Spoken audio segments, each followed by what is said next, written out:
Welcome back. Today I make a ton of good progress on this full floor plan.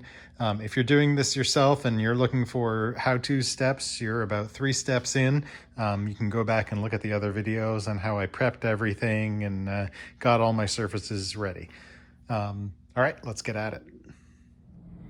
Okay, and the book calls for spot welds 2 inches apart. So I'm not going to measure. Well, I will measure. I'm not going to worry about getting them perfect. I'm going to drill my holes about 2 inches apart down the sides, and it says the same for the rear and front. So that's what I'm going to aim for. Okay, I did not count the spot welds on this one, mostly because I think it might be too depressing. But I went around, and after I measured out where everything should be and kind of gave rough marks, I took a small diameter drill bit and just kind of drilled pilot holes, and then alternated and went back with a step bit and stepped it up to 5/16 just to get a consistent weld hole there. And once I had everything drilled, I went back with a wire brush to knock off all the flashing, and then a sanding disc on my air tool just to smooth off any residual flashing so everything would lay flat and be ready for welding. I also started going through and taking my old brackets that are going to go under the floor and started positioning them just so I could see where they go in relation to where they go in the manual. Okay, maybe you saw in the time lapse the 2 brackets. I went ahead and removed them from the old floor where they were, and I had made marks. I mean, actually, there's the mark I had made. Obviously, this is not the original floor, so we're taking it with a huge grain of salt. But if you look in the manual, you can see where they line up relative to the shifter bezel right there. And these locations don't need to be precise. It's really just so you can mount the brackets in, plus or minus. Honestly, a few inches isn't going to make a big difference. It's just so you have the right orientation for the parking cable. And I actually had to modify mine a little bit just because of the way the curve of the floor was. I just moved it back slightly so it lined up flush. I'm fairly certain it's going to work out just fine. Now, while I have all the access before the floor goes in, if you recall last video, I was talking about the seatbelt mounts on the transition pan and how they were the wrong position for my year. And I have here's the old transition pan, and I got the orientation kind of where it sits right there from the old pan on both sides. So I think I'm going to take these, this is again the old transition pan. It's the same part, but it's a little cleaner than what I've got going on there. So I'm going to remove these and mount them up where they need to go on the outsides. And then this bracket right here is for, I believe that's for the rear brake cable.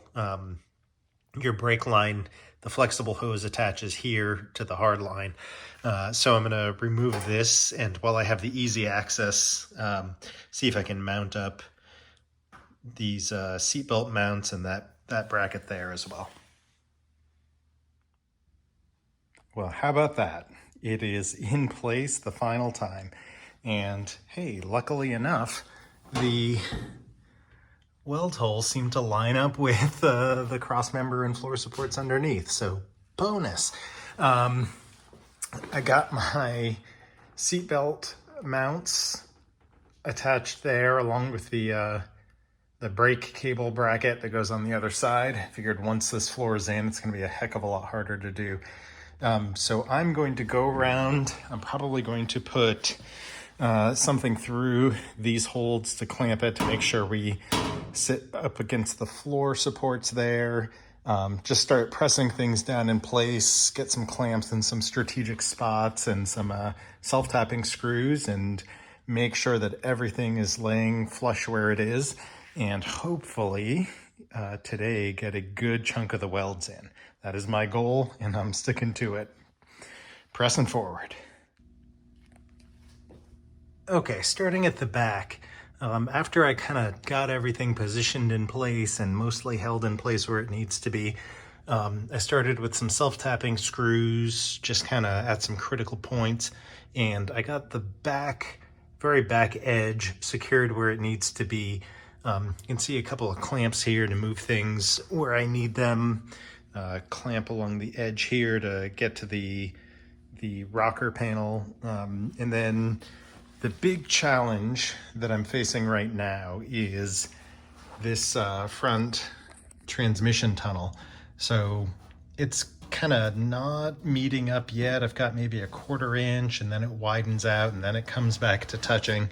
And as we showed before, or as we saw before, there's that gap still there.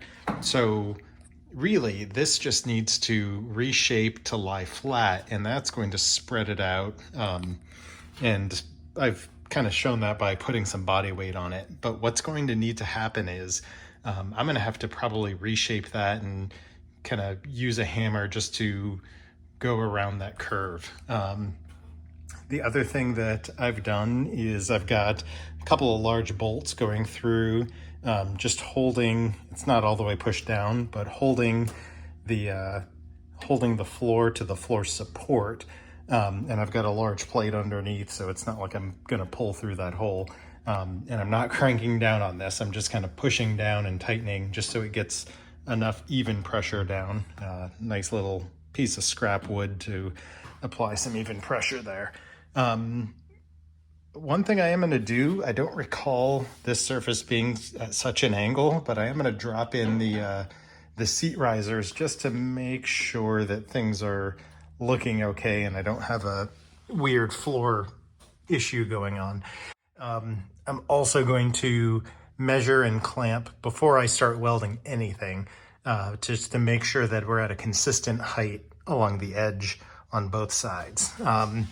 What I'll do is I'll go underneath on the rocker and just put a clamp there so it rests at the height it needs to be.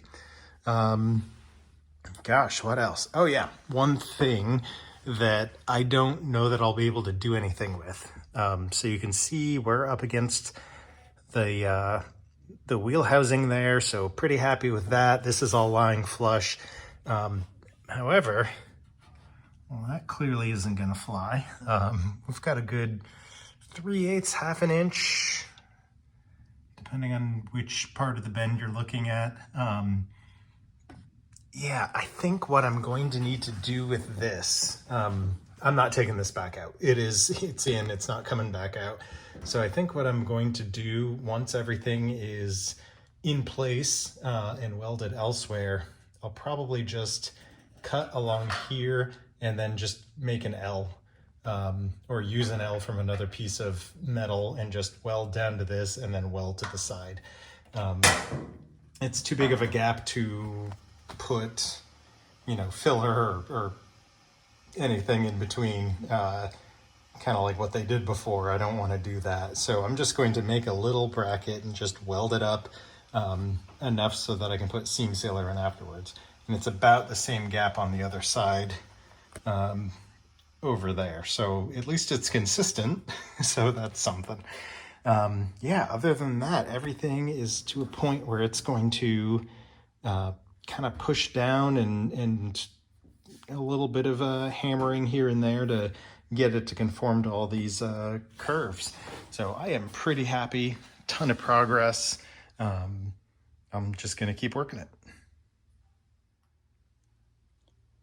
So I started using a cheapy body hammer just to go around and get these curves to line up and get everything to fit a little more flush. It's going to take a lot longer than I expected. I forgot the first rule of car restoration, and that's everything will take longer than you think, even when you take this into account. So I'm out of weekend once again. I was hoping to get some welds in this and get it at least mostly welded in, and I don't have a single weld in there yet. But I got some screws in. So yeah, I got the self-tapping screws at the front in the middle. And similar to the rear, I'm going to have to kind of bend that transmission tunnel to line up with the firewall, and just kind of, it's more wide, and it gaps out. And then, as we've shown, we've got the gaps at the edges. So just need to get it to fit that contour and then pull it this way towards the edges. But that's going to be a lot of, probably a couple hours worth of hammer work. Probably quicker if you were experienced, but hey, I'm me. So, okay, if you're still with me, I want to thank you so much for watching. A lot of good progress. I didn't get as far as I wanted to, but I'm really happy with as far as I did get. Things are moving forward. I feel like I've said this 3 videos. Pretty soon we're getting this floor in eventually.